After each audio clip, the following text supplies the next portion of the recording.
When house prices stop rising, people often stay put and spend money on home improvements. This could mean spending a few £100s on painting and decorating to hundreds and thousands of pounds on major extensions. Kate Faulkner, author of Which? Develop Your Property, is here to help us understand the main mistakes people make when upgrading their homes. So Kate, what's the biggest mistake that people are making? Well, funnily enough, the one thing people never do is they don't put enough time aside for the project. So, for example, something that might take just a few months to do actually might take a whole year. So time is the biggest factor. Why are they making this mistake?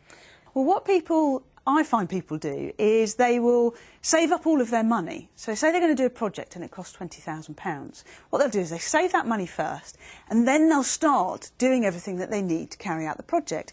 Now, if that involves getting planning permission, that might take 2 or 3 months for them to get.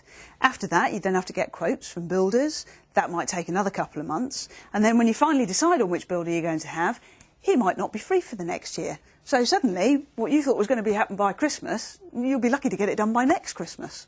What other mistakes are people making? Well, one of the other big mistakes that people make is budgeting how much something's going to be. And a good example of that is take just a really small renovation home improvement. If you decide to have a new carpet, for example, they'll come in and you'll cost out the carpet. You'll cost out some underlay, and you'll cost out things called grippers, where they stick the carpet down, essentially. And what you'll forget to cost out, though, is that your carpet currently is about that thick, and that's why, and that high, and that's why you're actually getting somebody else in to bring in a new carpet. Now, the first thing your carpet guy is going to do when he arrives is he's going to take the doors off.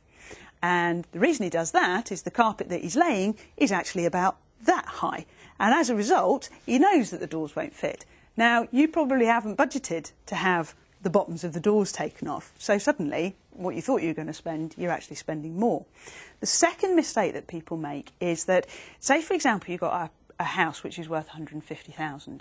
You go out and a very clever kitchen salesman makes you spend £30,000 on a brand new kitchen. A couple of years later, you decide to sell the house. You're probably not going to be able to sell it for £150,000 plus the £30,000 that you spent on that kitchen.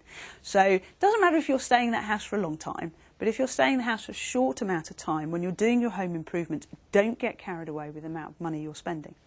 What would you say the top 3 things that people should consider when upgrading their home? Well, the first one comes back to that old issue of cost. And if you are trying to budget for something, it's always very difficult, and there's always something that you're going to have to do that you didn't expect.